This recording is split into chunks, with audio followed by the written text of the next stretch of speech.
Yang paling pertama saya baca tuh Al-Fatihah. Masya Allah. Ya. Ih, saya nangis kok. Gitu ya. Baru baca pertama langsung saya nangis, tangan Bisa saya gemeter kok. Oh, saya jadi merinding. Gemeter saya. Al-Fatihah tuh ya. Iya, Terus? gemeter saya, langsung saya gini. Ini bener nih Allah tuh yang ini gitu. Kisah para mu'alaf saat menemukan hidayah Islam selalu menarik untuk kita simak. Salah satunya adalah cerita seorang mantan aktivis gereja yang akhirnya yakin untuk masuk Islam setelah dirinya membaca surat Al-Fatihah. Entah mengapa, saat membaca Al-Fatihah, ia tiba-tiba menangis dan tangannya pun bergetar. Ia merasakan keyakinan yang kuat bahwa Tuhan yang sesungguhnya adalah Allah, Tuhan yang maha segalanya. Seketika ia pun sadar bahwa selama ini dirinya telah menyembah Tuhan yang salah. Keyakinan itu akhirnya membawanya untuk memeluk Islam dengan sepenuh hati. Allah tuh maha penyayang. Maha penyayang ya. Setiap saat Allah menyayangi gitu. Iya, menyayangi. Cuman mengasihinya ntar dulu pilih-pilih gitu. Iya, Namanya juga iya, mengasihi iya, kan. iya. Menyayangi kepada semua manusia. Mengasihi ntar dulu, yang mau beriman baru dikasihi gitu. Lanjut Mbak. Nah dari situ saya bisa nerima nih. Bisa nerima. Masuk. Habis itu saya mau coba belajar. Pengen tahu, saya bilang sama dia, jangan paksa saya. Kalau saya nggak cocok, saya nggak mau. Iya dong. Karena saya orangnya mandiri banget. Iya. Siapa lu gitu? Kalau di Jakarta kan begitu Pak ya? Iya, siapa lu? Dan memang sebenarnya saya juga agak sombong orangnya. Kok sombong gitu ya? Ya dia. Iya. Sombong ya. Banget. Banget. Oh sangat. Baru ngaku ya Pak? Iya. Jadi saya bilang, jangan paksa aku. Pokoknya tidak boleh intervensi apapun. Biar aku cari tahu sendiri. Iya. Biar semua itu datang dari hati aku sendiri. Iya. Nah, yang bisa membolak-balikan hati manusia cuma Allah Mbak. Iya. Iya. Saya percaya itu sekarang. Ya. Oh sekarang? Dulu enggak ya? Dulu belum tahu betul ya? Belum tahu. Belum tahu tuh. Karena dulu tuh saya teman muslim nggak ada. Ya. Oh. Gitu. Lah yang di IMI juga nggak ada teman muslim? Banyakan Hindu. Oh Hindu. Iya. Di Kadin juga? Kalau relasi mungkin ada beberapa, tapi yang namanya teman ini tuh nggak ada. Oh, oke. Ya. Ya. Habis itu awal mulanya saya ini tuh tersentuh tuh ketika pas di rumah saya baca-baca kan di Al-Quran nama ada apa tulisan Arab, tulisan Latin, nama arti Indonesia tuh. Yang paling pertama saya baca tuh Al-Fatihah. Masya Allah. Ya. Ih, saya nangis kok. Gitu ya. Baru baca pertama langsung saya nangis, tangan saya gemeter kok. Oh, saya jadi merinding. Gemeter saya. Al-Fatihah tuh ya. Iya. Terus? Gemeter saya, langsung saya gini.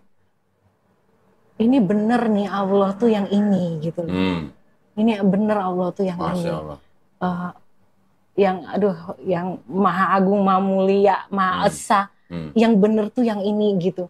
Saya nangis kok. Saya langsung minta ampun waktu itu. Saya salah selama ini karena sama perjalanan saya dari remaja sampai pemuda sampai saya menikah pun ada beberapa pertanyaan yang menurut saya itu mengganjal, tapi saya nggak tahu harus tanya kemana, dan buat saya buat apa sih nanya-nanya kayak begini. Kita juga saja, gitu. Saya juga nggak ada pilihan lain kan gitu, apalagi dari keluarga, apalagi bapak kan udah senior gereja segala macam, udahlah ikut aja gitu, yang penting masuk surga kan gitu. Surga yang mana Bu? Surga yang mana?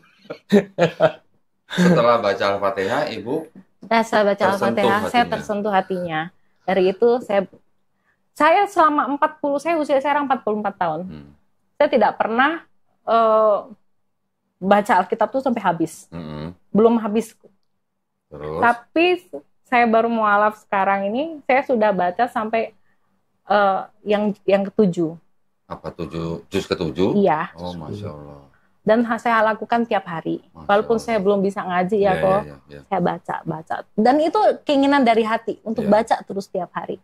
Saya biasanya habis saya sholat tahajud, saya baca sambil nunggu subuh, saya baca Al-Quran. Masya Allah. Bu, saya tambahin mau nggak? Apa tuh? Tipsnya. Setelah sholat subuh, Ibu baca sampai syuruk. Wah, itu begini Bu pahalanya Bu. Sampai? Syuruk. Syuruk itu artinya setelah waktu sholat subuh habis. Kan subuh misalnya 4:30 kalau di sini ya. Itu kan nanti ada waktu sampai syuruk. Syuruk itu apa ya? Matahari bersinar. Iya, matahari setinggi tombak gitu lah. Gitu. itu kan di situ kan juga ada sholat syuruk namanya. Itu kalau ibu habis sholat subuh terus ibu baca sampai syuruk, wah itu pahalanya luar biasa Bu. Tapi yang tahajud tadi juga bagus. Iya, saya kan sambil tahajud itu kan ada spare waktu untuk menunggu subuh. Okay. Nah itu saya biasanya pakai duduk, saya pakai baca gitu. Biasanya itu saya lakukan. Nah dari situ setelah sekian lama, saya langsung nggak lama sih, selang sebulan kemudian itu waktu itu 2023 ya. Saya bilang sama dia, aku mau syahadat ke Pak Ustadz. Gitu. Ibu tadi tuh bilang baca Quran setelah sebelum syahadat. Tahajud itu kan sebelum syahadat. Sebelum syahadat ibu udah baca. Saya sebelum syahadat udah baca. Waktu baca Al-Fatihah itu. Ya, setelah ibu bersyahadat, sekarang ibu masih sering membaca Quran setelah sholat tahajud. Iya, itu. Jadi awalnya tuh saya pikir ibu belum syahadat udah tahajud. belum. Baru belajar sholat setelah syahadat saya baru belajar sholat. Alhamdulillah. Gitu. Jadi setelah ibu baca Quran yang pertama kali itu tadi Al-Fatihah kemudian lanjut itu, sebelum bersyahadat ibu tetap baca. Saya baca. Terus habis itu saya syahadat baru saya belajar sholat. Gitu. Syahadatnya jadi bulan Januari 2024. Masih ke tanggalnya Bu? Tanggal 10 ya. 10 Januari ya. 10 Januari. Nah tadi saya penasaran tadi Mbak Citra bilang syahadatnya di tempat yang sepi. Enggak di tempat Pak Ustadz tadi itu di tempat sepi. Itu tempatnya kecil bukan sepi, terpencil di Tabanan. Oke. Disaksikan oleh Pak Yoni. Iya gitu. Saya syahadat di situ. Kemarin tuh waktu saya baca Al-Fatihah itu saya nangis tuh kok. Saya pikir wah ini bener yang ini nih yang harusnya saya sembah gitu. Karena saya lanjutkan tadi ceritanya karena dari dulu tuh saya emang ada pertanyaan-pertanyaan yang sebenarnya itu saya tanyakan tapi nggak tahu saya mau tanya kenapa dan kayaknya kalau ditanyakan tuh kayak tabu gitu loh. Ya. Trinitas. Iya. Yesus bukan Bapa, Bapa bukan Roh Kudus bukan Yesus. Tapi ketiganya adalah Tuhan gitu. Bapa Maha Kuasa, Yesus Maha Kuasa, Roh Kudus Maha Kuasa, tapi bukan tiga Maha Kuasa, tapi satu Maha Kuasa. Bapa Tuhan, Roh Kudus Tuhan, Yesus Tuhan, tapi bukan tiga Tuhan, tapi satu Tuhan gitu. Nah, puyeng-puyeng gitu. Kalah sama dengan Yesus. Yes, Tuhannya siapa itu? Nah, tapi gini Bu, Ibu pernah nggak dengar Pak Pendeta atau orang mungkin pemuka gereja ngomong bahwa Trinitas itu memang misteri? Gitu. Pernah dengar nggak? Kalau misteri saya nggak pernah sih dibilang kayak gitu. Cuman ya kayak tidak bisa dilogikakan gitu ya memang iya sih gitu. Kenapa saya bilang begitu? Karena memang kemisterian daripada Trinitas itu memang adalah penerus daripada agama-agama misteri sebelumnya. Yang disebut dengan agama-agama misteri sebelumnya itu mulai dari misalnya di Babilonia itu ada Namrus, Tamrus, Semiramis. Ini juga Trinitas Bu. Trinitas pertama nih, 2000 tahun sebelum Yesus sudah ada Trinitas ini gitu. Nanti di Persia juga ada lagi Ahura Mazda dan segala macam nama-nama dewanya. Nanti di Sumeria juga ada, di Mesir juga ada. Di Mesir ada Osiris, Horus, dan Ra. Ini juga Trinitas juga. Nanti di Eropa, bahkan sampai ke Eropa Utara, ada Dewi Madonna. Satu tubuh tapi tiga muka. Nanti di India juga ada Trimurti. Ini yang disebut dengan agama-agama misteri. Yang diteruskan oleh Kristen menjadi misteri Trinitas. Mulanya ya. Makanya kalau ibu nanya Pak Pendeta, biasanya nanti kalau yang nanya kritis, akhirnya pendeta bilang apa? Imani saja. Iya, imani saja. Karena bapak-bapak gereja ketika awal-awal Kristen terbentuk juga ada yang bilang bahwa Trinitas itu adalah misteri. Subhanallah, kisah yang sangat menarik sekali untuk kita simak.